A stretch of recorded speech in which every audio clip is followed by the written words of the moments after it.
Three Southwest Missouri murder suspects are now indicted in connection with a separate Oklahoma murder investigation. And before your kids head back to school, we'll tell you about guidance from the Missouri Department of Education and one local school's approach. The four states' most watched news starts now. Three men already charged with murder in the shooting death of a Southwest Missouri man are now indicted in connection with a northeastern Oklahoma murder. This is KOAM News at 6. Trey Ackerson, David Morris, and Lane Bronson are among 11 people now charged in connection with the kidnapping and death of Osage Nation resident Jolene Walker Campbell. Ackerson and Bronson are two of four suspects charged Friday. Campbell's body was discovered in Mayes County, Oklahoma in July of 2020. According to the indictment, the defendant suspected that Campbell was a federal informant. Prosecutors in Barton County, Missouri had already charged Morris, Ackerson, and Bronson for the shooting death of Terry Harless in Lamar, Missouri. That murder also occurred in July of last year. Authorities were called to a home on the 700 block of Broadway in Lamar, Missouri for a report of shots fired. When they arrived, they found Harless's body. The three suspects are charged with second-degree murder in connection with Harless's death. Checking in with Doug Heddy. It's getting dangerously hot out there, Doug. It is super hot. Temperatures back into lower 90s for us today, and the humidity has been coming up a bit over the past couple days. We've been mainly dry. We had some isolated thunderstorms over the weekend. We still have some thunderstorms mainly out to our west, Wichita to about Oklahoma City, but a few of these may skirt into northeastern Oklahoma or even our southeastern Kansas counties as we go through the evening hours, and then these will die out once we lose the heating of the day. But it is still hot. Most of us 90 to about 91 degrees. Then you factor in the humidity and you get the heat index. It feels like upper 90s to near 100 degrees, even a little bit higher in northeastern parts of Oklahoma. As we go through the evening hours, we'll slide back through the 90s, 80s, into the mid 70s later on tonight, but the heat kicks in a little bit more the next couple days. We're going to look at that here in just a bit. See you then. Jasper County Health Department says 3 more residents have died with COVID-19. The patients were 2 women, one in her 60s, one in her 90s, also a man in his 50s. The latest deaths bring the county's total to 172. The current surge in COVID-19 cases in the area has school districts taking a hard look at their plans for the upcoming school year, especially as the Missouri Department of Education releases new recommendations that largely leave the final say up to those districts. KOAM Zach Dodge spoke with the Neosho School District to hear what challenges they face as students prepare to head back to school. The halls of Neosho High School may be emptying out, but in just a few short weeks they'll be filled with students, meaning the pressure is on for district leaders to decide how schools will reopen. Once we started seeing the rise in cases, we had to go back and kind of rethink. Rethinking those back-to-school policies is what they're in the middle of now. Just taking in information right now. On Friday, more information came out from the State Department of Education. They recommend social distancing, having unvaccinated students wear masks indoors and when playing sports, use screen testing, and continue contact tracing. But most of it is just that, recommendations, leaving the final decision up to each school district and local health officials. I think DESE has realized that communities didn't respond so well last year to some of the mandates and some of the expectations. Another big change from last year to now, there are some students and teachers who are vaccinated and some who aren't, with different recommended guidance for each. Cummins says navigating that situation without creating division is going to be their biggest hurdle. We don't want to create a vaccinated versus unvaccinated rift, but by the same token, we want to encourage people to get the vaccine and do things that will help us stay safe. They'll have to iron it out pretty quickly since they want to have plans finished by August 9th. In Neosho, Zach Dodge, KOAM News. The CDC has mandated that all school bus passengers and drivers wear face coverings. Construction is in full swing at the Joplin Regional Airport. Federal funds are paying for a rebuild of the airport's main runway. The $14.5 million project is 100% paid for through CARES Act funding. Work started Thursday and is scheduled to continue until next Monday. During that time, the airport is closed, though airport manager Steve Stockham says work is ahead of schedule. The Barry County, Missouri Health Department is closed until further notice. A post on the department's Facebook page says it's due to an increase in COVID-19 cases. The county says WIC recipients will receive a call from department officials to complete their appointments. People seeking all other services should contact neighboring health departments, and those who want a COVID-19 test, they should contact their doctor or a neighboring health department. Still ahead, a Springfield, Missouri health center gets a new tool in the fight against COVID-19 spike, one that officials say can help prevent hospitalizations. And Arkansas, one of our nation's COVID-19 hotspots, reports an increase in vaccinations. What health experts say is behind it. The Springfield area has been particularly hard hit by a spike in COVID-19 cases. According to state data, Greene County has recorded more than 1,000 new cases. Hospitals in that area are receiving help from the state as they become overwhelmed with the number of new cases. Included in that help is a centralized infusion center. It was up and running today at a Springfield Health Center administering monoclonal antibodies. Its goal is to help overwhelmed hospitals and even prevent hospitalizations. Sydney Moran explains what these antibodies do and who can get them. Jordan Valley Community Health Center started doing infusions in the early winter. We did that probably through January, and then the need for it wasn't really there anymore. But things changed once the Delta variant hit Springfield. The Delta variant has required different infusions. You can't use the same antibody that you were using before. People who can receive monoclonal antibodies must be at a high risk of hospitalization from COVID-19. These patients are mild and moderate cases of COVID-19. Biggest requirement for that is they do not require oxygen. So if they do require oxygen, they're a little bit above our care. And we are likely going to refer them on to the emergency department. You need a referral from a doctor or pharmacist to receive the treatment. Today, I think the patients that we're doing either came from Jordan Valley or from Cox Hospital referrals, but we've been getting referrals in today from pharmacies who are doing testing and people are positive. Mercy's been referring people over also. Patients will be sent to the old Price Cutter on the corner of Kansas and Grant. There are 10 beds for patients to receive treatment. The infusion process takes about 3 hours, 30 minutes of pre-work, 50-minute IV infusions, and 1 hour of observation. Trying to do them same day, next day is our goal. Now, of course, as volumes increase, that might not be as easy to do, but we're going to try as best as we can to do them same day or next day, in hopes of getting people out of the hospital and feeling better. Most patients will start to see some improvement in their symptoms within the first 24 to 48 hours. And most of the time we have symptom resolution within about 7 days or so. The antibodies will last for about 3 months. Rising case numbers in our region are causing city leaders in other parts of the state to take action. The Delta variant, the most infectious and dangerous strain of COVID-19, took hold in Springfield, Missouri, before spreading like wildfire around our state and now is on our doorstep. Starting today, masks are once again mandatory in indoor public places and on public transportation in St. Louis.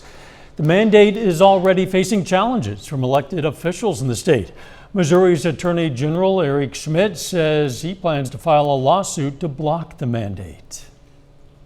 Our Attorney General, who is running for Senate and has a history of filing failed lawsuits, wants to file another frivolous lawsuit to serve his own interests and at the expense of public health. Wearing masks outdoors will be encouraged, especially in group settings. Arkansas, one of our nation's COVID-19 hotspots, is seeing an increase in numbers and in vaccinations. Friday, the state saw its highest single-day number of doses with 14,294. The previous high was set in May with more than 12,000 doses. A Little Rock pharmacist says she believes the increase in vaccinations is in response to that increase in cases. I think a lot of people see, whether it's kids, whether it's friends, healthy adults that are being hospitalized. Data from Johns Hopkins University shows Arkansas ranks second in the country in new COVID-19 cases per capita over the past 2 weeks. Later, today marks the 31st anniversary of the Americans with Disabilities Act. We're going to find out how one local organization is celebrating. Plus, it continues to get a little bit hotter over the next few days. We're going to look at that coming up.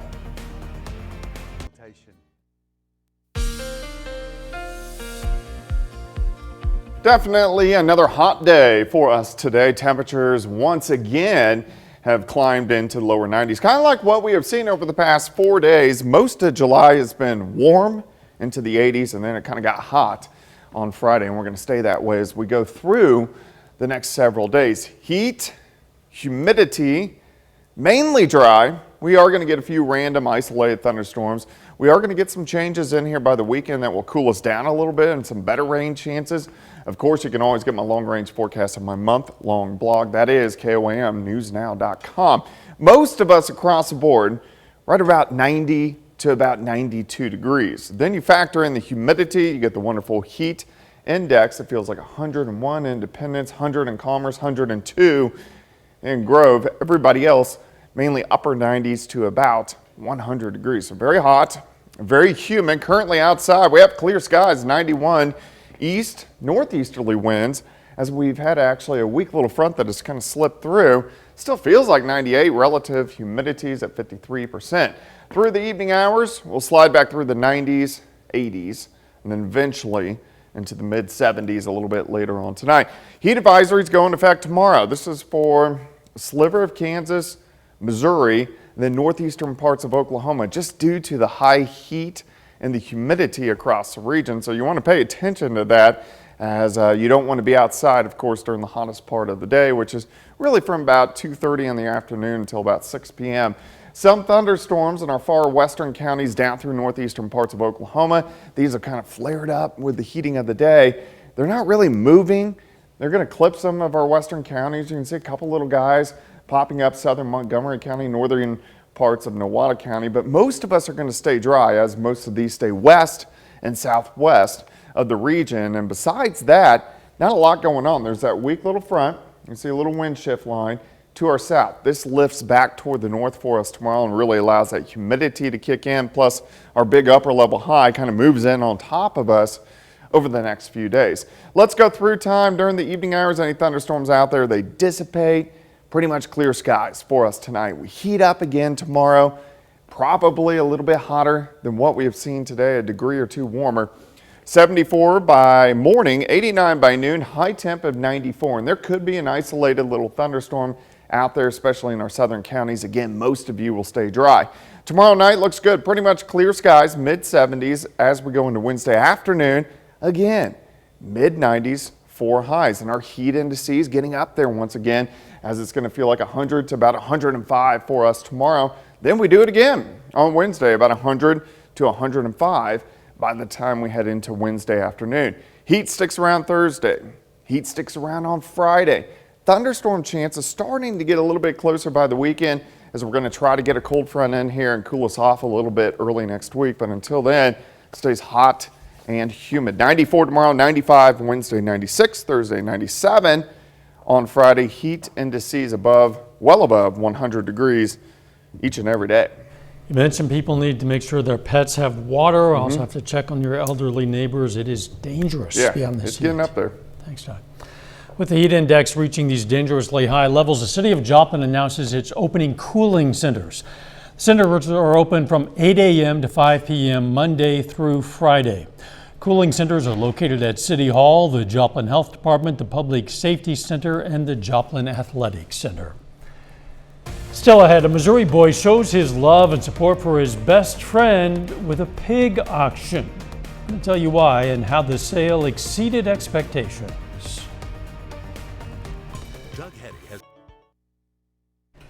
Today marks the 31st anniversary of the Americans with Disabilities Act.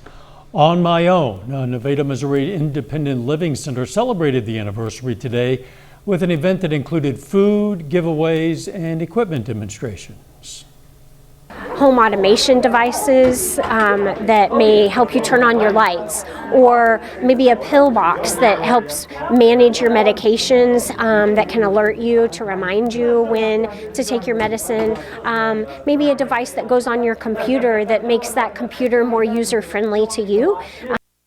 The Americans with Disabilities Act is a civil rights law that prohibits discrimination based on disability.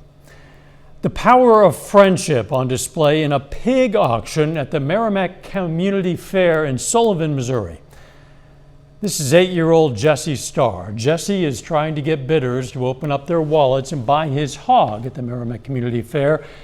And there in the live auction barn with him is his best friend, Claire Calvin. Their friendship was recently rocked with some heartbreaking news. Claire was diagnosed with diffuse intrinsic pontine glioma, or DIPG.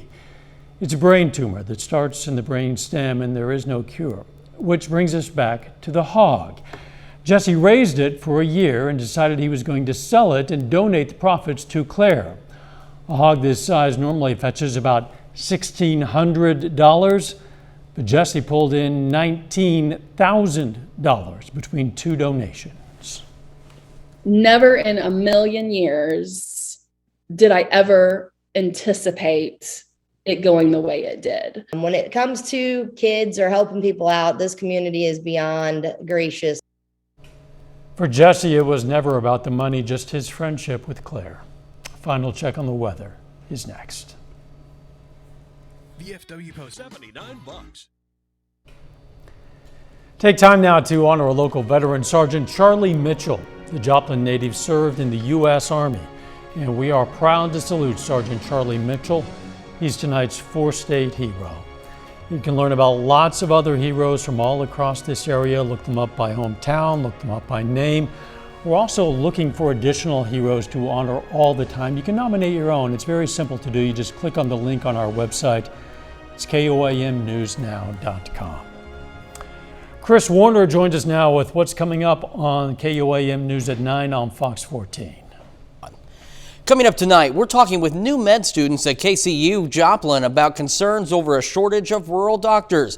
Plus, a new report says more parents are electing to homeschool their children.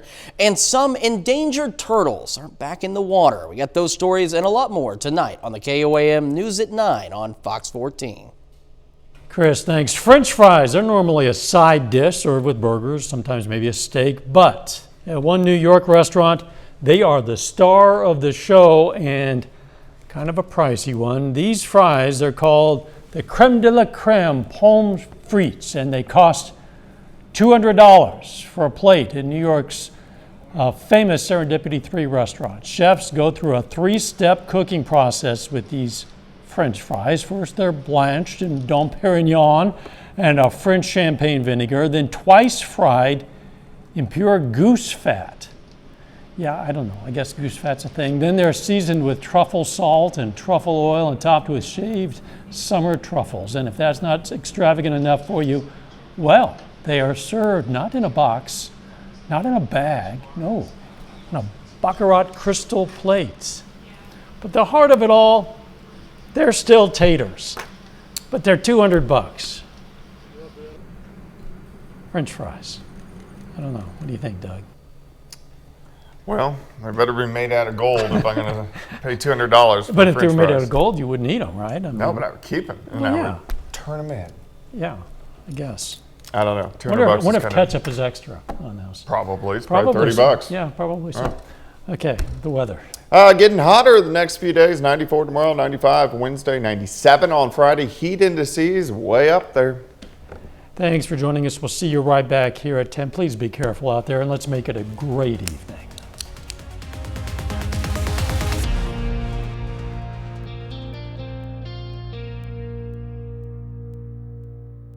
Salon service is provided by the Wild Side.